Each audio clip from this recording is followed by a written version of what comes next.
Hi everyone, I'm Emily Jackson. Growing up, I always knew I was playing second fiddle to my sister, Emma. Even now, at 28, with my software engineering career thriving, nothing I do seems to matter to my parents. Let me give you a glimpse of what I'm dealing with. Emily, why can't you dress more like your sister? She always looks so put together, my mom said during our weekly family dinner, completely ignoring the promotion I just announced. Mom, I'm leading a major project at Silicon Tech now, I said, trying to keep my voice steady. That's my steer, she replied dismissively. But did you hear? Emma's boyfriend James is taking her to Paris next month. Isn't that wonderful? I caught my best friend Ava's eye across the table. I brought her along for moral support, and she gave me the look she always does when my family pulls this nonsense. Actually, Mrs. Jackson, Ava jumped in, her voice steady and polite. Emily's project could revolutionize her company's entire security system. Speaking of security, my dad interrupted. Emma and James are looking at houses in the Heritage District. Now that's a secure investment. I stared at my plate, pushing my food around, trying to hold my tongue. Memories of being sidelined flashed through my mind. The student loans I'd worked 3 jobs to pay off while Emma got a free ride. The family vacations I wasn't invited to because Emma needed quality time with mom and dad. Have you seen Emma's engagement ring? My mom gushed, shoving her phone toward Ava. James proposed last weekend, $20,000. Can you believe it? How nice, Ava said flatly, squeezing my hand under the table. Later that night, my phone buzzed. It was a text from Emma. Mom says you seem jealous at dinner. Don't worry, you can be a bridesmaid if you stick to the diet plan I make for you. You don't have to respond to that, Ava said firmly as we sat in my apartment. Your sister's a piece of work. Did I tell you what happened at work today? My mentor, Diana, said I'm being considered for the executive track. That's amazing, I said, smiling despite myself. See, you're crushing it on your own terms. My phone buzzed again. Another text from Emma. James's family is coming to dinner tomorrow. Try not to embarrass me by talking about your computer stuff. You know what the worst part is? I said, turning to Ava. I keep trying. I keep thinking that if I just achieve enough, they'll finally see me. Well, I see you, Ava said, her voice gentle but firm. And trust me, your sister's perfect life isn't as perfect as she pretends. I had no idea then how right Ava was, or how much everything was about to implode. The wedding preparations were just beginning, setting off a chain of events that would expose every lie my family had built Emma's golden pedestal on. A few weeks later, the big day arrived, and I found myself sitting in the back row of Emma's wedding reception. Yes, you heard that right. The back row. Not the bridal party, not even the family section. Just shoved into a corner like some distant acquaintance. Can you believe she set you back here? Ava whispered, adjusting her dress. Her own sister. Honestly, I can. I watched Emma twirl in her designer gown, our parents beaming beside her. Everything was going exactly as expected until a server placed a fancy envelope next to my plate. Thinking it was part of the wedding favors, I opened it and froze. Is this some kind of joke? I asked, staring at the bill inside. $200 for my plate, along with a handwritten note. We expect payment before you leave. Let me see that, Ava said, snatching the paper. Her face turned crimson as she read it. Oh hell no, she pulled out her phone and began recording discreetly.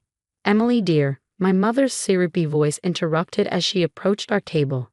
Did you get the envelope? Mom, I said, my voice shaking, are you seriously charging me for attending my own sister's wedding? Well, sweetie, Emma thought it was only fair since you didn't contribute to the wedding expenses, she said smoothly. Unlike James's family, who've been so generous. Out of the corner of my eye, I saw James, my new brother-in-law, watching from a distance looking uncomfortable. James hesitated, but I couldn't hold back anymore. I offered to help with the planning, the decorations, everything. Emma told me she didn't want my help because I'd embarrass her with my simple tastes. My mother sniffed dismissively. Well, you would have, dear. Now will that be cash or check? Ava's phone was still recording when Emma sauntered over, her gown trailing behind her like a trophy. Oh good, you got the bill. Just trying to teach my little sister about financial responsibility. Not all of us can waste our lives playing with computers. Playing with computers? I'm a senior software engineer. I snapped. I make six figures. Then paying shouldn't be a problem, Emma smirked. Consider it your wedding gift since you clearly couldn't afford anything from my registry. That's when James stepped in, his voice low but firm. Emma, we talked about this. This isn't right. Stay out of it, James, she hissed. This is family business. My hands trembled as I reached for my purse and pulled out my checkbook. You want your money? Fine. My voice was tight as I scribbled on the check. Here's your $200. Consider it the last thing you'll ever get from me. Don't be dramatic, Emily, my dad said, appearing suddenly. Your sister just got married. Can't you think about someone besides yourself for once? I handed the check over, stood up, and walked out. Behind me, Emma's shrill voice pierced the air. See, she always has to make everything about herself. What none of them knew was that this bill wasn't just a bill, it was the final straw, and thanks to Ava's quick thinking, we had proof of everything.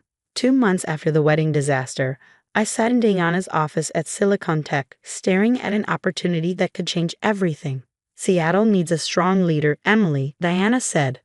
The position comes with double your current salary and full team control. Just as my excitement began to bubble, my phone buzzed. Another text from Emma. Need to talk ASAP. Financial emergency. I ignored it, focusing on Diana. When would I need to decide? By Friday, she said. Then she hesitated.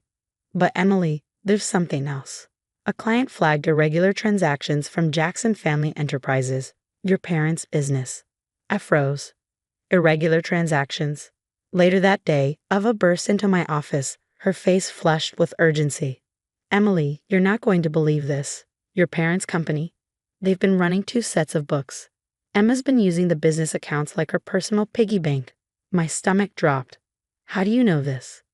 James called me. He found gambling receipts, hundreds of thousands.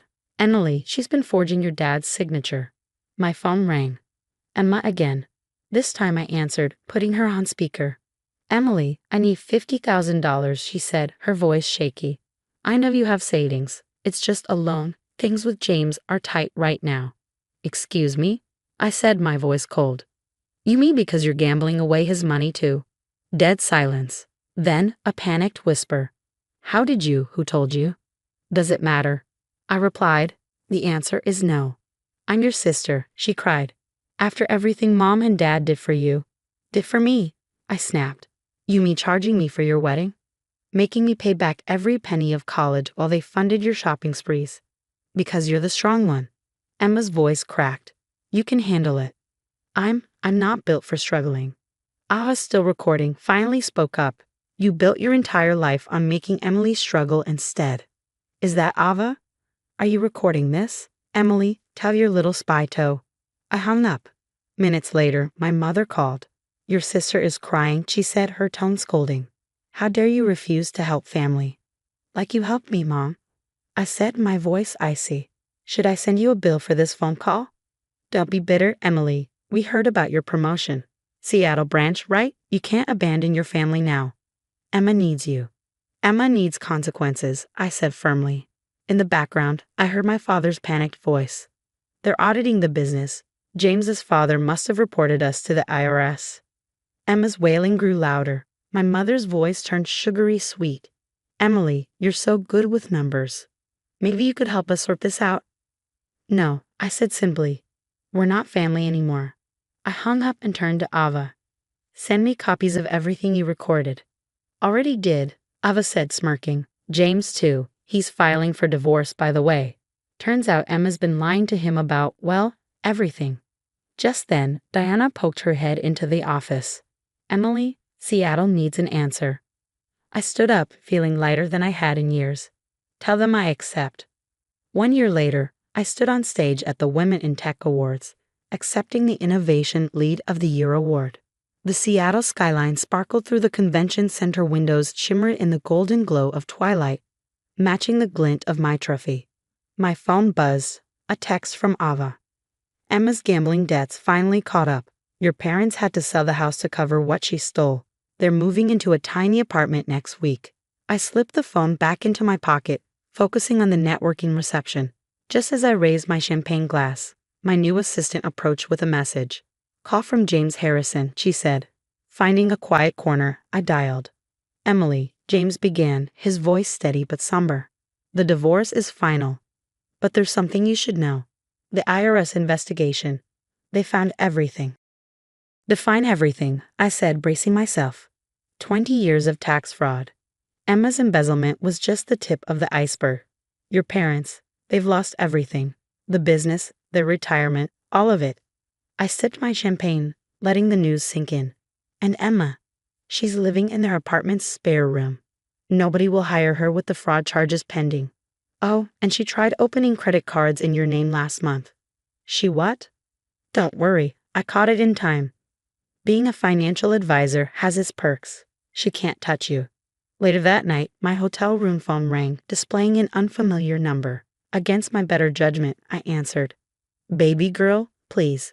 My mother's voice was thick with tears. We made mistakes. Mistakes. My voice was icy. You systematically destroyed my self-worth, enabled Emma's abuse, and tried to drag me down with you. Emma wants to apologize, she said weakly. She's changed. We've all changed. In the background, I heard Emma's muffled plea. Tell her I'll go to therapy. I'll do anything. You had decades to change, I said sharply. Funny how it only matters now that you've lost everything. We're living off Social Security, my mother whispered. The IRS took everything. Consequences, Mom. Remember when you taught Emma she'd never have to face any? Well, this is what they look like. I hung up and stepped onto my hotel balcony, watching the sunset paint Seattle's sky in shades of purple and gold. My phone chimed again. A message from Diana Bard. Loved your presentation. UP position is yours if you want it. Another text popped up, this time from Ava. Your old house just sold. Guess who bought it? James's private investment firm. They're turning it into a women's shelter. I smiled, remembering Emma's sneers about my little computer job. Now I was making 7 figures, driving a Tesla to my corner office, while she filled out job applications at fast food joints. My phone buzzed one last time. Emma, using Dad's phone. I know I don't deserve forgiveness, but I'm your sister. I blocked that number too and ordered room service. Tomorrow I'd wake up in my luxury condo, ready to lead my team in revolutionizing tech security. Meanwhile, Emma would wake up on a pull-out couch. Mom would clip coupons, and Dad would struggle to pay the electric bill. They say success is the best revenge, but sometimes success isn't about revenge. It's about walking away from people who never deserved you in the first place. What would you have done if you were in my shoes when Emma called crying and begging for forgiveness? Would you have given your toxic family another chance, or would you have kept your distance like I did? Sometimes the hardest part isn't building yourself up. It's staying strong when your abusers suddenly want back into your life after karma hits them. Drop your thoughts in the comments below.